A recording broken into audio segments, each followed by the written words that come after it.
আসসালামু আলাইকুম। ওয়ালাইকুম সালাম। এই পেছনে জিনিসপত্র আছে, নামাও। আস্তে আস্তে নামাবে, পেছনে কাছে জিনিসপত্র আছে। রাস্তায় কোনো অসুবিধা হয়নি? না, কোনো অসুবিধা হয়নি। তোমরা ভালো? জি। চলো।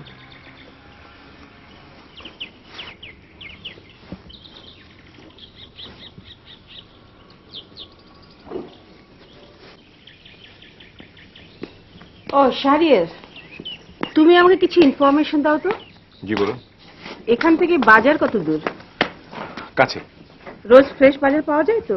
আমরা কিন্তু এখানে বেশ কিছুদিন থাকবো। কোনো অসুবিধা নেই, এভরিথিং ইজ অলরাইট। ওকে মামনি, তুমি তো তোমার বাবার এই জায়গায় কোনোদিন আসোনি, যাও একটু ঘুরে ঘুরে দেখো। আমি ভেতরে গেলাম।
তুই তো গিটার খুব ভালো বাজাস। ওইটুকু তো পারি, আর তো কিছুই পারি না। আর কিছু পারিস না মানে? আর কি পারতে চাস তুই? দেখ, আমার মতো সাংবাদিক দেশে কমপক্ষে 200 জন আছে, কিন্তু তোর মতো স্ট্যান্ডার্ডের গায়িকা সারা দেশে 20 জনও নেই। থাক থাক, হয়েছে। আমি তো সুযোগ পেলেই সব জায়গায় বলে বেড়াই তোর সাথে আমার সম্পর্ক আছে, পরিচয় আছে। হয়েছে, আর বেশি বেশি বিনয় দেখাতে হবে না। তোর মতো এই বয়সের নামকরা সাংবাদিকের দেশে খুব একটা বেশি নেই। আমার আর প্রশংসা করিস না, দেখবি বেশি প্রশংসা করলে উচ্ছ্বসিত হয়ে একদিন তোকে বিপদে ফেলে দেবে।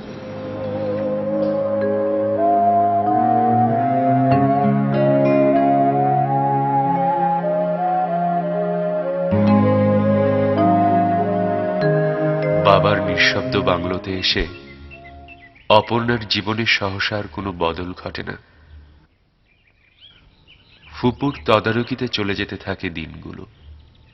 একঘেয়ে একটানা ধীরগতির এই দিনগুলোতে কোনো আশা নেই, চমক নেই, ভালোবাসা, উন্মাদনা কিছু নেই। বড় বেশি চুপচাপ হয়ে যায় ও। স্মৃতির পাতা উল্টোতে উল্টোতে দিন কাটায় গল্পের মূল চরিত্র অপর্ণা।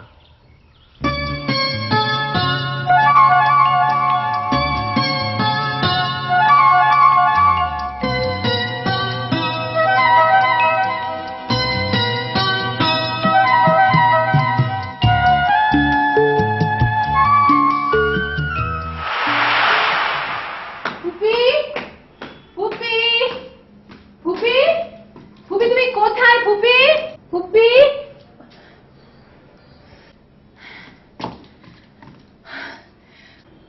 বাবা, তোমার মেয়ে আজকে রিপোর্টার্স ইউনিটির অ্যাওয়ার্ড পেয়েছে। এই পুরস্কারটা পাওয়ার জন্য সব পারফর্মারদের চোখে স্বপ্ন থাকে। তোমার মেয়ে যখন একটু একটু করে গায়িকা হয়ে নাম করছিল, তখন তারও স্বপ্ন ছিল যে কবে সেই পুরস্কারটি পাবে। আজকে সে best singer of the year হয়ে এই পুরস্কারটি তোমার ঘরে এনেছে। তুই খুশি হয়েছো বাবা? আমি অনেক খুশি হয়েছি। ফুপি,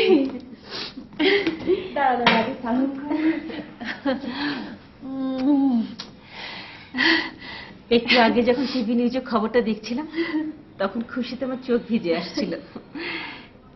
একটু একটু নিশ্চয়ই অহংকার হচ্ছে, বেশি অহংকার কিন্তু ভালো না। ফুপি, আমি এত পুরস্কার পাচ্ছি, আমার ক্যাসেট বেরোচ্ছে, এত প্লেব্যাক করছি, তারপরও তুমি প্রশংসা করো না, তুমি আসলে একটা হার কিপটে ফুটতি। এই যে নাও, এটা ধরো, এটা আমি আর রাখবো না, তুমিই রাখো নাও। হ্যাঁ, এখন আমি রাখবো, যখন মরে যাব তখন সব বুঝিয়ে দিয়ে যাব, চিন্তা করিস না। অসম্ভব, তুমি বুড়ি থুত্তুরো হয়ে গেলেও মরে যেতে পারবে না।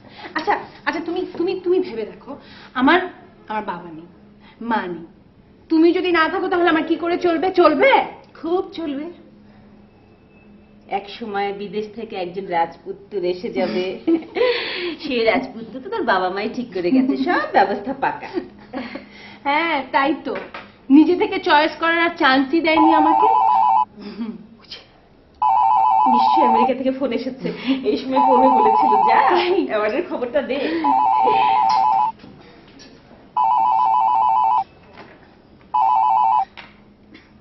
Hello, congratulations. কংগ্রাচুলেশন। আপনি জানলেন কি করে? মাত্র 5 মিনিট আগে এক বন্ধু ফোন করে জানালো। খবরটা শুনে সঙ্গে সঙ্গে ফোন না করে আর পারলাম না। থ্যাঙ্কস। ভেবেছিলাম আমি আপনাকে ফোন করে জানাবো। কেমন আছেন? একদম ভালো নেই, রীতিমতো টেনশন হচ্ছে। টেনশন হচ্ছে? হ্যাঁ, আমার গোয়িং টু বি ওয়াইফ যেভাবে দিন দিন বিখ্যাত হয়ে উঠছেন, তাতে যদি শেষমেশ আমাকে আর পাত্তা না দেন।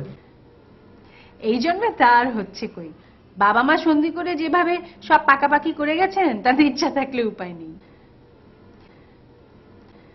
তেমন ইচ্ছে হয় নাকি? তা মাঝে মাঝে তো একটু একটু হয়। যেসব হ্যান্ডসাম ছেলে ঘুরঘুর করে চারপাশে, আর আরেকজন তো পড়ে আছে সেই 7 সমুদ্র 13 নদীর পারে। তাহলে নেক্সট ফ্লাইট ধরে চলে আসি। থাক, আর জ্বালাচ্ছি না, রাখি। ওকে, বাই, রাখুন। আর শুনুন, এত ঘন ঘন ফোন করতে লাগবে না, মানে ফুপির কাছে প্রেস্টিজ থাকে না। ওকে। ও, আরেকটা কথা বলে রাখি, কালকে আমি একটু ঢাকার বাইরে যাব, একটু নিরিবিলি ঘুরতে। এই ঢাকার ব্যস্ততার গ্যাঞ্জামে একদম অস্থির হয়ে পড়েছি, তাই পারমিশন নিয়ে রাখলাম। ঠিক আছে, সাবধানে থাকবেন।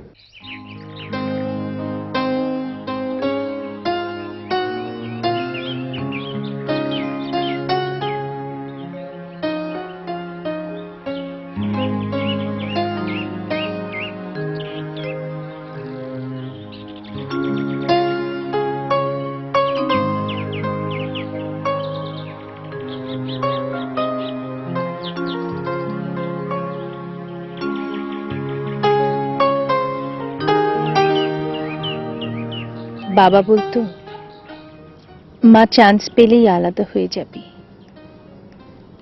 ভিড় ভাট্টা হই হুল্লোড় থেকে আলাদা হয়ে একা একা ঘুরবি, তখন ফিল করতে পারবি জীবনে বেঁচে থাকাটা যেমন অনেক আনন্দের, তেমনি তা বড় তুচ্ছ।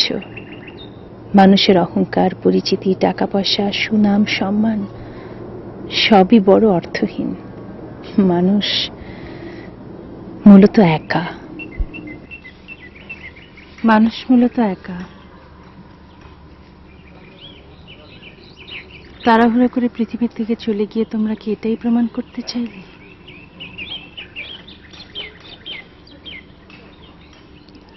এরকম প্রমাণ তো আমি চাইনি বাবা।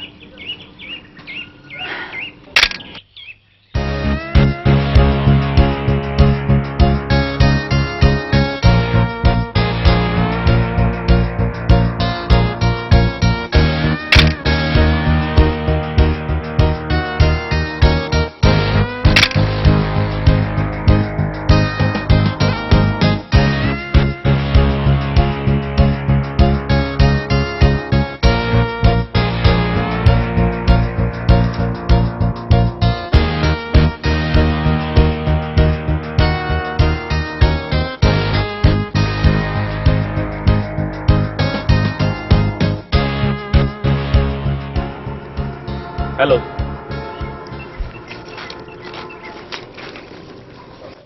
যদিও মানুষ বিরহকামী, তবু মিলনই মৌলিক। এটা কবি আবুল হাসানের কবিতা। কাজেই মানুষ মূলত একা হলেও এটা নিয়ে বেশি বেশি দুশ্চিন্তা করার কিছু নেই। আপনি আপনি আমি সাব্বির আহমেদ, ডেইলি সান পত্রিকায় আছি। ও বাংলাদেশের একজন হার্ট থ্রুপ সিঙ্গার কেন শহর ছেড়ে একা একা দূরে এসে নিঃসঙ্গ জীবনযাপন করছেন তার উপর একটা এক্সক্লুসিভ রিপোর্ট তৈরি করার জন্য অফিস থেকে আমাকে অ্যাসাইন করা হয়েছে। এই যে ক্যামেরাটা, দূর থেকে দাঁড়িয়ে ছবি তুলে ফেলেছি, কাজেই ছবি তোলার কাজ শেষ। লিখবার মতো কিছু ম্যাটেরিয়ালও আমি পেয়ে গেছি। এখান থেকে আমি চলে যেতে পারতাম, কিন্তু যাবার সময় মনে হলো সৌজন্যবশত একটা হ্যালো বলে যাওয়া উচিত। পাপারাচ্ছি না, পিছু ধাওয়া করে লুকিয়ে লুকিয়ে ছবি তোলা। অনেকটা তাই। আসলে এই কাজটার মধ্যেও একটা পজিটিভ অ্যাটিটিউড আছে। রাজকুমারী ডায়না মরে যাওয়ার ব্যাপারটা অনেকেই নেগেটিভলি দেখতে চাচ্ছে। লুকিয়ে লুকিয়ে ছবি তোলার মধ্যে পজিটিভ দিক কি আছে বলুন তো? কোথাও বসি একটু? না, চলুন হাঁটতে হাঁটতে কথা বলি। ওকে। চলুন।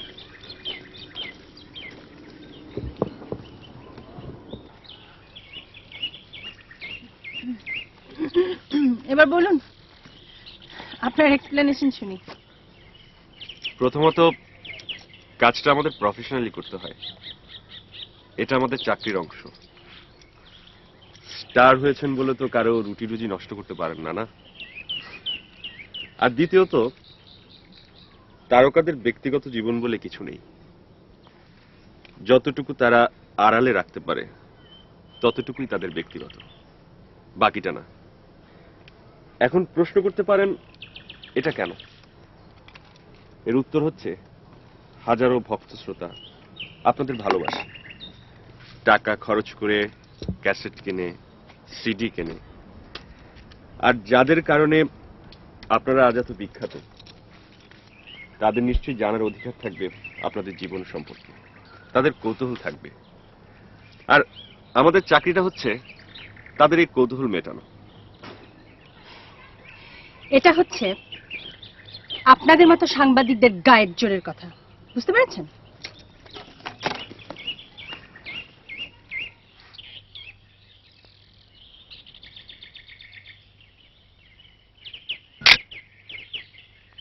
কি ব্যাপার, আপনি এতক্ষণ এখানে দাঁড়িয়েছিলেন?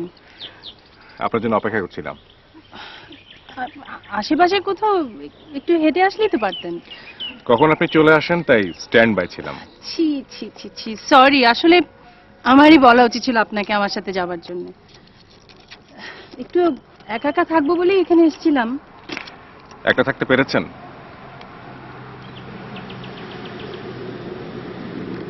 কি করে বুঝলেন? আপনার চেহারার মধ্যে হালকা বিরক্তির ছায়া দেখতে পাচ্ছি। মাঝে মাঝে মনে হয় গানটা ছেড়েই দিই। সেটা কি আর সম্ভব? আমি যতটুকু বুঝি আপনি গান করেন এক ধরনের প্যাশন থেকে। চলুন।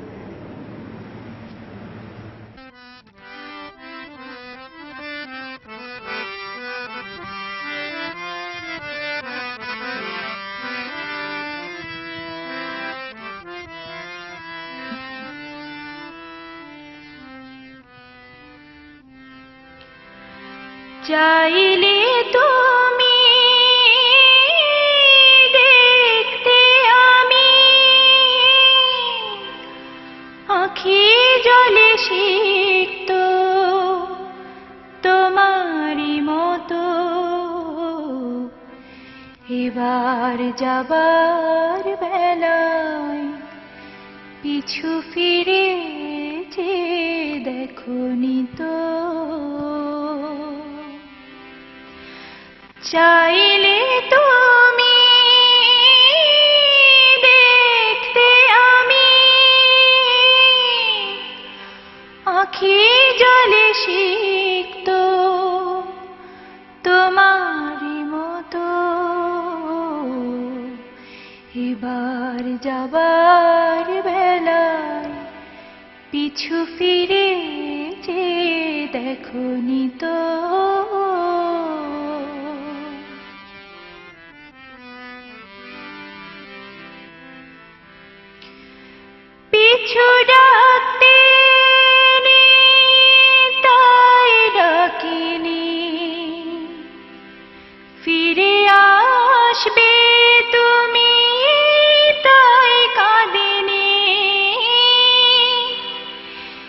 কিছু ডাকতে নেই, তাই ডাকিনি।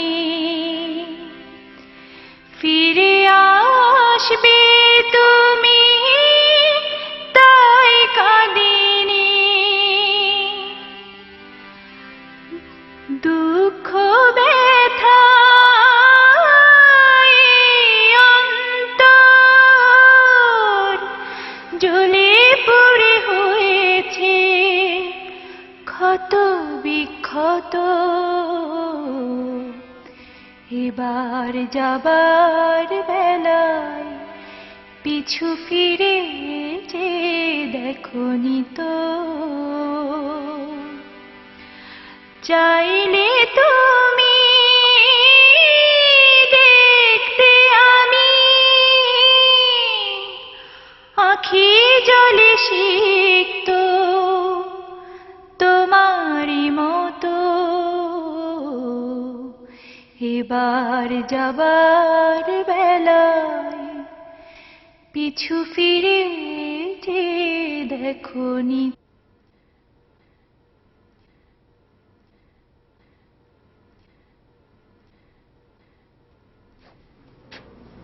আপনার ফোন।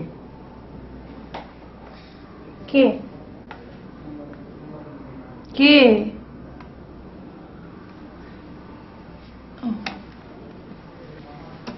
হ্যালো। অভাগা সেই দেশ যার বীরপুত্র নেই, অভাগা সেই দেশ যার বীরপুত্রের প্রয়োজন। এটা হচ্ছে গ্যালিলিওর কথা, আমার কথা না। আমার কথা হচ্ছে অভাগা সেই সাংবাদিক যাকে কোনো জনপ্রিয় গায়িকা ইন্টারভিউ দিতে চায় না। আমি কি একবারও বলেছি আপনাকে যে ইন্টারভিউ দিব না? নিজেকে অভাগা ভাবতে খুব ভালো লাগে না? যার অনেক আছে তার অনুগ্রহ পাওয়ার জন্য নিজেকে অভাগা ভাবাই উচিত। আচ্ছা ঠিক আছে, একদিন কফি খেতে চলে আসুন, তারপর জমিয়ে আড্ডা মারা যাবে। হ্যাঁ, বাট নো ইন্টারভিউ।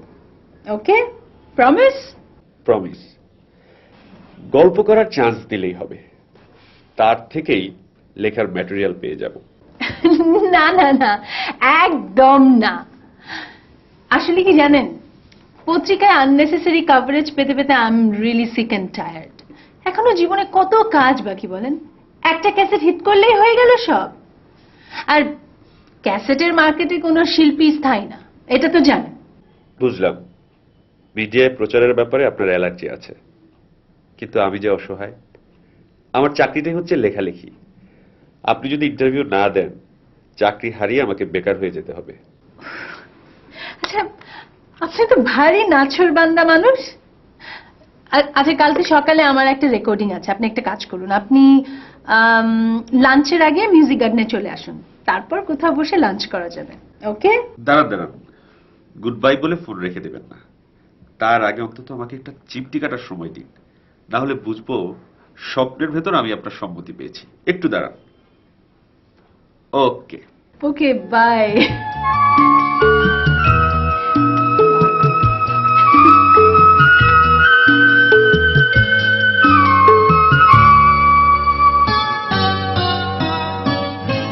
এবার যাবার বেলা পিছু ফিরে দেখো। আপনার গান না? আমাকে দেখে ইন্টেনশনালি চালিয়েছি। না না না, ইন্টেনশনালি চালাবে কেন? আপনাকে ভালোবেসে চালাতে পারে না? আপনি যে কতটা পপুলার সিঙ্গার ভাগ্যিস সেটা আপনার মাথায় নেই।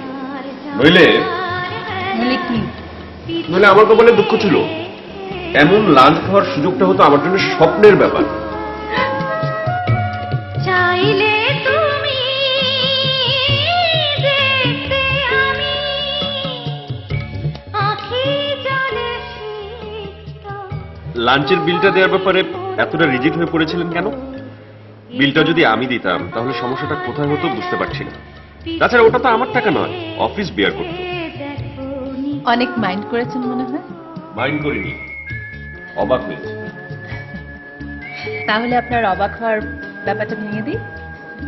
বিলটা আসলে ইন্টেনশনালি দিতে দিই। ব্যাপারটা অফিসিয়াল হোক আমি চাই না। আর আপনার অফিস যদি বিল বেয়ার করে তাহলে সেটা অফিসিয়াল হয়ে যাবে। মানে এই যে 7 দিন আপনি আমার সঙ্গে সময় কাটাবেন, আমাকে জানবেন বা আমার উপর রাইট আপ তৈরি করবেন, এই লেখায় কোনো ফর্মালিটির গন্ধ থাকুক আমি চাই না। ক্যাজুয়াল কথাবার্তা কিংবা ইনফর্মাল আলোচনার উপর যদি লেখাটা দাঁড় করাতে পারেন তাহলে আমি খুব খুশি হব।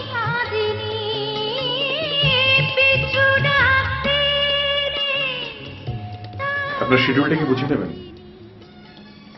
গত 1 সপ্তাহ আপনি 4টা ডেট মিস করেছেন। সাউন্ড ভিলেজ কোম্পানি ক্যাসেটটা ঈদে রিলিজ, আমি সবগুলো রিশিডিউল করেছি। আশা করছি এটা ঠিক রাখবেন। থ্যাংক ইউ, আপনি আসুন। আমি জানি না একজন সেক্রেটারি চেয়ারপারসনকে কতটুকু সাজেশন দিতে পারে, তবুও ঝুঁকি নিয়ে বলছি, ওই জার্নালিস্ট ভদ্রলোক আপনার জন্য শুভ কিছু বয়ে আনবে না, সমস্যায় তৈরি করবে।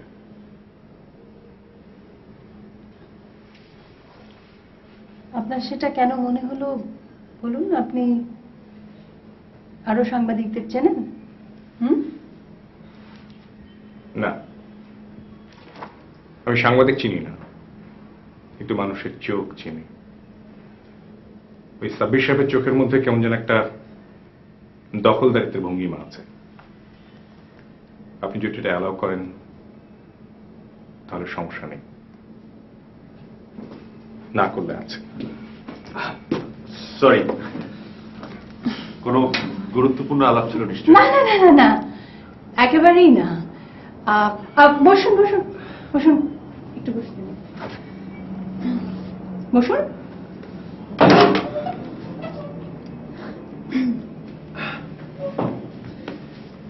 আসলে একটা সারপ্রাইজ দেবো বলে অসময়ে চলে এলাম। সারপ্রাইজ? কিসের সারপ্রাইজ বলুন? মানে কি নতুন কোন অ্যাওয়ার্ড পাচ্ছি নাকি লেটেস্ট ক্যাসেটটা সব রেকর্ড ছাড়িয়ে গেছে? না না, ব্যাপারটা ঠিক সারপ্রাইজ না, ম্যাজিকও হতে পারে। মানে ব্যাপারটা জাদুকরি কিছু। জাদু? কিরকম? আপনার ডান হাতের হ্যাঁ, ঠিক এই জায়গাটা একটা কাটা দাগ আছে, যা বাইরে থেকে কারো দেখা সম্ভব না, কিন্তু আমি দেখতে পাচ্ছি। রাইট? হ্যাঁ একটা কাটা দাগ আছে, কিন্তু আপনি জানলেন কি করে? কবে, কোন তারিখে, কোন সালে আপনার এই হাতটি কেটেছিল আমি নিখুঁতভাবে সেটাও বলে দিতে পারি। শুনতে চান? তখন আপনি ইন্টারমিডিয়েট 2nd ইয়ারে পড়তেন। আপনার ক্লাসে আপনার একটা নটি ফ্রেন্ড ছিল। ওই ফ্রেন্ডটা করতো কি, আপনার বসবার চেয়ারের ঠিক নিচে একটা রাবার রেখে দিত। একদিন সে ওই রাবারটা রেখে দিয়েছিল, আপনি বসতে গিয়ে চেয়ার থেকে নিচে পড়ে যান এবং আপনার ডান হাতের এই জায়গাটা কেটে দেয়। অবশ্য ওই ছেলেটা না বুঝতে পারেনি যে এত বড় ব্যথা আপনি পাবেন। ছেলেটা অনেকটা ফান করে কাজটা করত, বাট ওই ঘটনার জন্য সেদিন ওই ছেলেটিকে কলেজ থেকে বের করে দেওয়া হয়। ভুলে গেছেন সব? না, সব বেমালুম ভুলে গেছেন। চিনতে পারছেন সেই ছেলেটাকে? আগে সেই ছেলেটার মুখে এক জঙ্গল দাড়ি ছিল, এখন দাড়ি নেই, ক্লিন শেভ। ও মাই গড! রূপা, রূপা তুই? সাব্বির আহমেদ রূপু। গড! আরে আমি তো ভাবতে পারিনি তুই আমাকে চিনতে পারবি। আমি প্রথম দিনই পরিচয় দিতাম, কিন্তু ইচ্ছে করে দেইনি। তুই রূপা, তুই তুই তুই না একটা। আমি কোনো জন্তু নই, মানুষ মানুষ। আরে আমি প্রথমে দেখলাম যে বন্ধুত্বটাকে ঝালাই হোক, তাহলে অ্যাটলিস্ট তুই আমাকে বের করে দিবি না। এখন বন্ধুত্ব ঝালাই হয়ে গেছে, আমি পরিচয় দিলাম। কাল সকালে কথা হবে, ওকে? By. I don't. Oh my God, মাত্র 4 বছরে একটা মানুষের এত পরিবর্তন। আমি তো কি বেমালুম ভুলে গেলাম ওর চাউনি, কণ্ঠস্বর, জেস্টার। Oh my God. ক্লাসের সেই নটি ছেলেটা আজকের রূপু। আচ্ছা, ওর মাথায় তো গন্ডগোল ছিল, ও এত নাম করা সাংবাদিক হলো কি করে?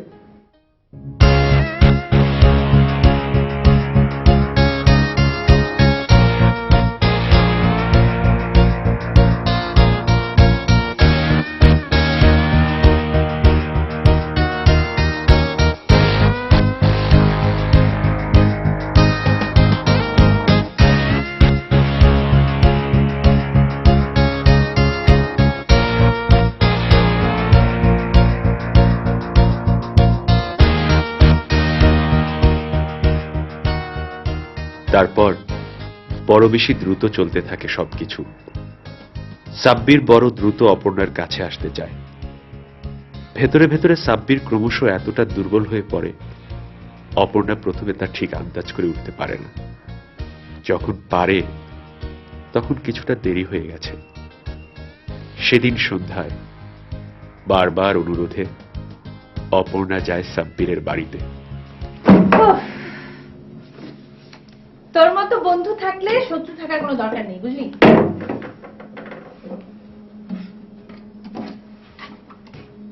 কেন এই কথা বললি কেন? কত যুদ্ধ করে তুই আমাকে এখানে নিয়ে এলি। বললাম যে আমার শরীরটা খারাপ, আমি আসবো না, তারপর তুই আমাকে জোর করে এখানে নিয়ে এলি।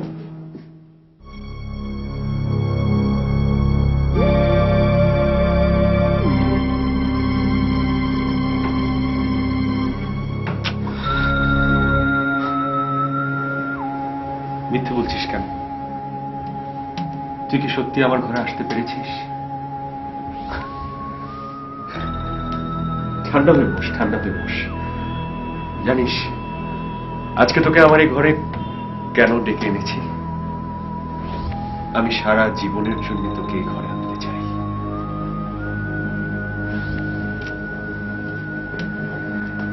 অপু, এই সিরিয়াস কথাটা তো যেখানে সেখানে হাসতে হাসতে বলা যায় না, না? আর তাছাড়া তোর আর আমার সম্পর্কের একটা কনক্লুশন দরকার। তুই বললে আমি আগামী মাসে বাবা মাকে প্রপোজাল নিয়ে পাঠাবো। হ্যাঁ,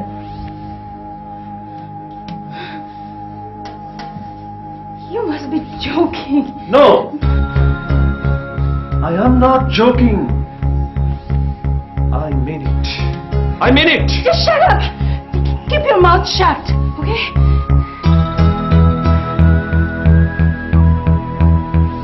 কেন? কেন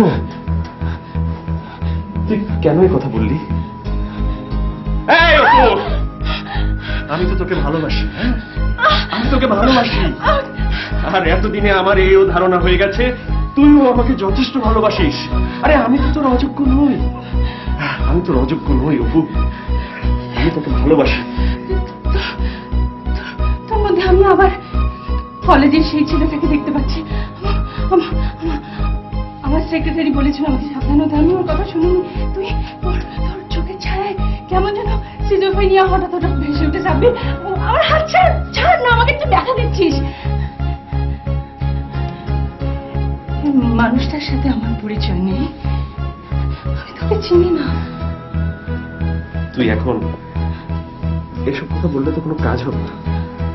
হ্যাঁ, এসব কথা বললে তো কোনো কাজ হবে না অপু। হ্যাঁ হ্যাঁ অপু, আমি তোর জন্য পাগল হতে বসেছি, আর তুই বলছিস তুই আমাকে চিনতে পারছিস না। হ্যাঁ, হবে না, এসব কথা বললে কোনো কাজ হবে না। আশ্চর্য, will you please shut up? তুই কি বলছিস? তোর মাথা খারাপ হয়ে গেছে? আমার বিয়ে ঠিক হয়ে গেছে। আমি engaged.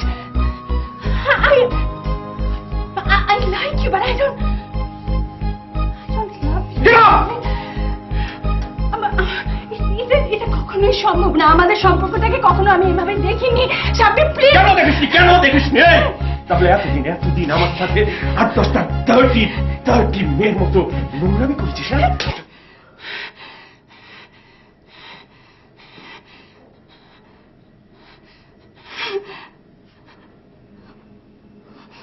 এসব তুমি কি বলছো? আজকে সবকটা পত্রিকা অপর্ণাকে ধুয়ে ফেলেছে। দলে দলে মানুষ ক্যাসেটের দোকানে গিয়ে ওর সিডি আর ক্যাসেটগুলো রাস্তায় ছুঁড়ে ফেলে দিয়েছে। যে কোনো সময় বাড়ি অ্যাটাক হতে পারে। আমি থানায় ফোন করে দিই। ব্যাস থামো, আর বলতে হবে না। মরে যাওয়ার আগে সে একটা বিশাল চিঠি লিখে গেছে। এতদিন অপর্ণার সাথে যা যা কথা হয়েছে, যেখানে যেখানে ঘুরে বেরিয়েছে, অপর্ণা কিভাবে ভালোবাসায় প্ররোচিত করে সরে পড়েছে, সবকিছু লেখা আছে চিঠিতে। আর পত্রিকালারা ওই বিশাল চিঠিটা ছাপিয়ে দিয়েছে। কেউ দেখছে না যে সে ভেতরে ভেতরে একদম সাইকো। সবাই দেখছে একটা ব্রাইট ইয়াং জার্নালিস্টের মৃত্যু। চিঠিটা কোথায় ছিল? বেডসাইড টেবিলের উপরে। অবশ্য পুলিশের কোনো ঝামেলা হবে না, কারণ চিঠিটার শেষে লেখা আছে, আমার মৃত্যুর জন্য কেউ দায়ী নয়।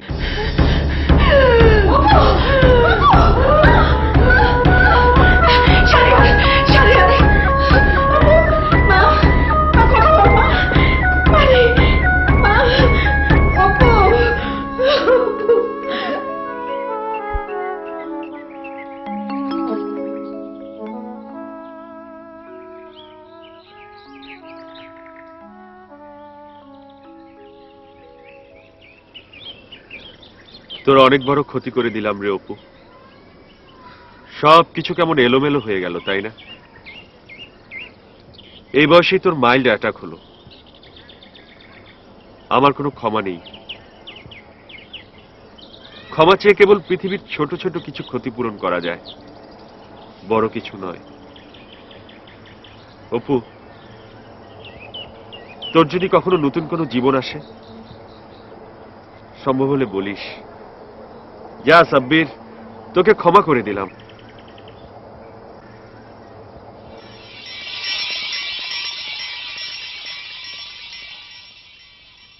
আপনি এখানে বসে কি করছেন? চলুন ঘরে চলুন, ওষুধ খেতে হবে। প্লিজ না বলবেন না।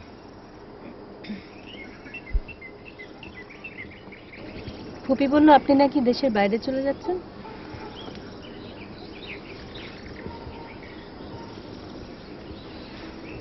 এত বড় লোকের ব্রিলিয়ান্ট ছেলে হয়ে আপনি এই সেক্রেটারি কাজটা কেন করলেন, এটা এখনো আমার কাছে অস্পষ্ট। আপনার সাথে যার বিয়ে ঠিকঠাক, তার রিলেটিভ কেউ দেশে এসেছেন। তার মানে আপনিও তো দেশের বাইরে চলে যাচ্ছেন। আপনার ফুপি বিয়ের ডেট ফাইনাল করার জন্য ঢাকা গেছেন, তাই না? আমার ভাইয়ের মেয়েটির সাথে নিয়তি এত নিষ্ঠুর হয়ে উঠেছে কেন বলতে পারো? আমরা তো কোনো পাপ করিনি। এখন যদি ওর মাথায় সারা জীবনের জন্য ঢুকে যায় ও একটা অপয়া মেয়ে, এই খবরটা আমি ওকে কিভাবে দেব বলো তো? সেই জন্যই বাবা আমাকে নিউ ইয়র্ক থেকে এখানে পাঠিয়েছেন। ওর হার্ট যাতে নিতে পারে সেভাবেই সবকিছু ওকে জানানোর দায়িত্ব আমার। আপনি শুধু প্রার্থনা করুন ও যেন প্রথমেই আমাকে চিনতে না পারে।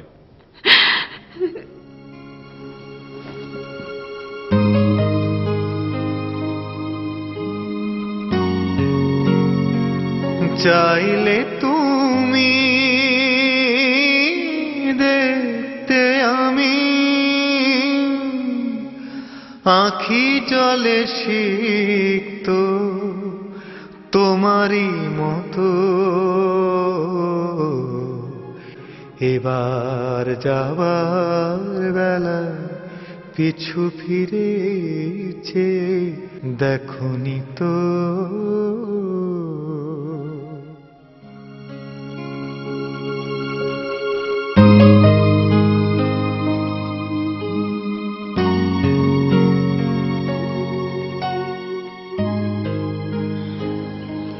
গান আপনি জানেন?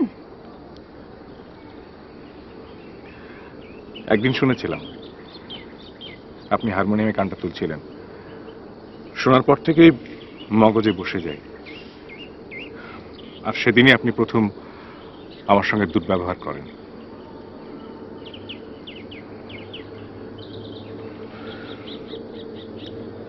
কদিন পরে আমি চলে যাব, যাবার আগে আমার সব ঘটনা আপনাকে বলে যাব।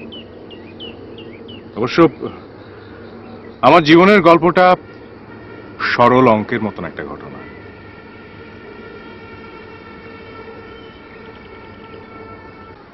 আমি ছিলাম বাবা মার একমাত্র ছেলে, সরল, সুবোধ। গান খুব ভালোবাসতাম, জীবনকে নিয়ে এক্সপেরিমেন্ট পছন্দ করতাম না।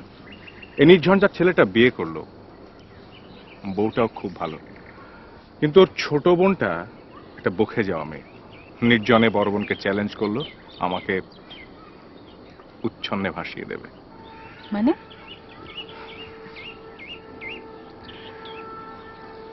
আমি ট্র্যাপড হলাম।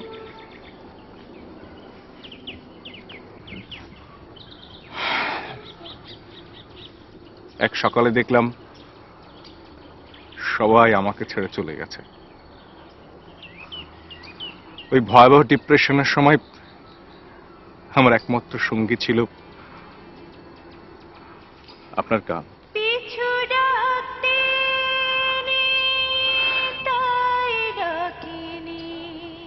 একদিন হঠাৎ কাগজে দেখলাম বিজ্ঞাপন, আপনার ফুপি বিজ্ঞাপন দিয়েছেন আপনার জন্য একজন সেক্রেটারি দরকার। আমি তো জীবনের সাথে কখনো এক্সপেরিমেন্ট করিনি, ডিগ্রিগুলো লুকিয়ে। আপনি তারপর তো মেলা দিন হলো।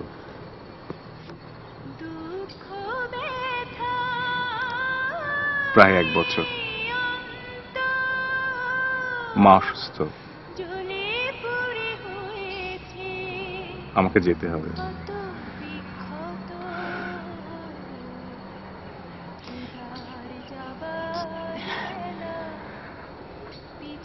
আপনি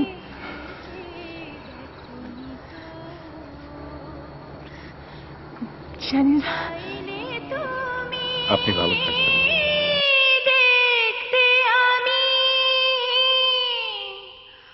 আখি জলে সিক্ত তোমারই মতো এবার যাবার বেলায় পিছু ফিরে যে দেখনি তো।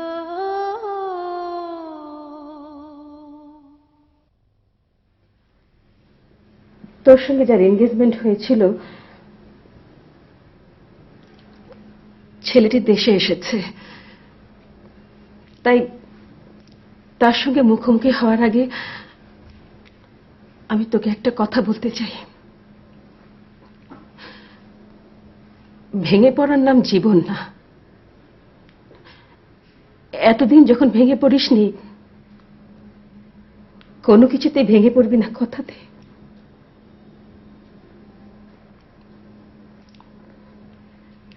এসব কথা কেন বলছো ফুপি? কি হয়েছে বলো? জীবন হলো কতগুলো আকস্মিক ঘটনা, কখন কি ঘটে কেউ বলতে পারে না।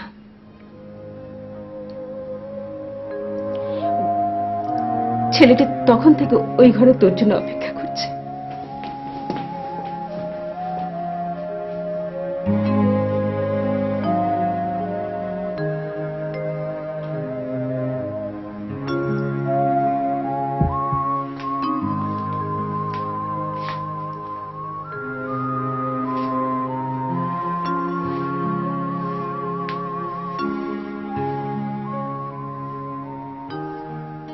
হাই। হাই।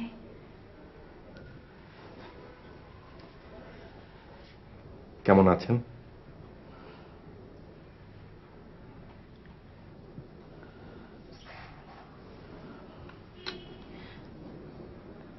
হতে পারে আমাদের এর আগে কখনো মুখোমুখি দেখা হয়নি, হতে পারে আমরা এখনো দুজন দুজনকে আপনি আপনি করেই সম্বোধন করি, হতে পারে যে আমাদের সম্পর্ক এখনো আংটি বিনিময়ের মধ্যেই সীমাবদ্ধ আছে। কিন্তু এই বাংলোতে এসে আপনি প্রথমেই আমার মুখোমুখি হওয়ার প্রয়োজন মনে করলেন না?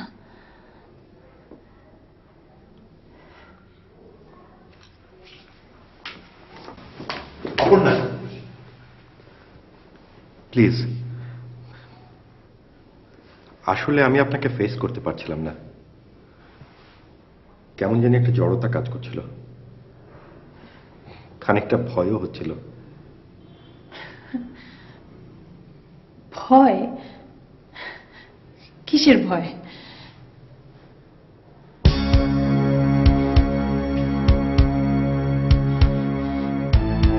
কোথাও কিছু একটা ঘটেছে মনে হচ্ছে। আপনারা সবাই আমার কাছে কিছু লুকাচ্ছেন। কি হয়েছে ঠিক বলুন তো? কই, কি হয়েছে? এটা কেন মনে হলো বলুন তো? মনে হলো কারণ বহু দূর থেকে টেলিফোনে আমার আপনাকে এতটা অস্পষ্ট কখনো মনে হয়নি।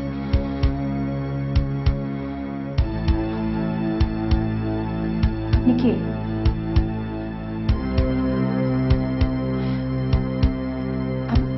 আপনি সতী সাহেব?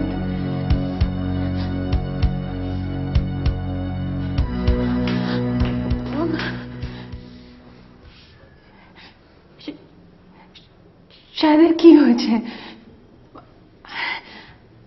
আপনি শাহেদের যমজ ভাইটি নন তো?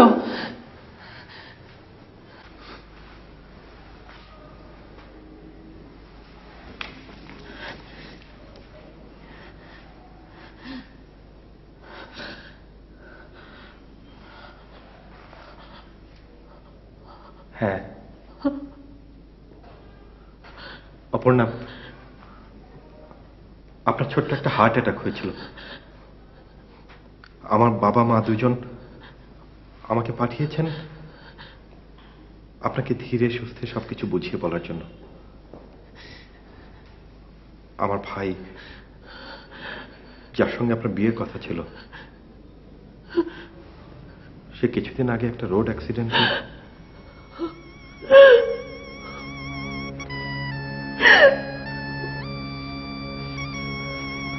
আমি শুধু এই ব্যাড নিউজটা দিতে এখানে আসিনি। এখানে আসার পেছনে আমার আরো একটা স্বার্থ আছে। ভাইয়ার মুখে আপনার গল্প শুনে শুনে, ছবি দেখে, টিভিতে আপনার গান শুনে, ভিডিও দেখে আমার চোখে আপনি একটা স্বপ্ন হয়েছিলেন। অপর্ণা, আমার পরিবার, আমি আপনাকে পাঠানো আংটিটা ফেরত চাইছি না। আমরা ওই আংটিটার স্থায়িত্ব চাই।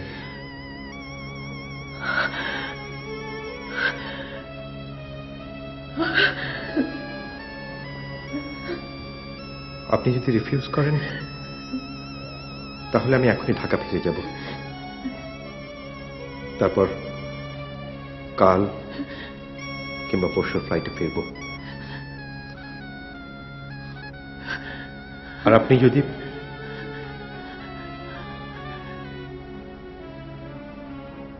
অপর্ণা, আমার ফ্যামিলি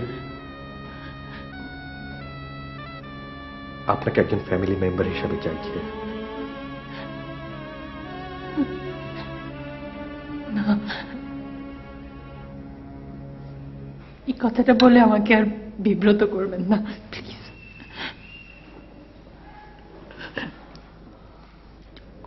গুড বাই।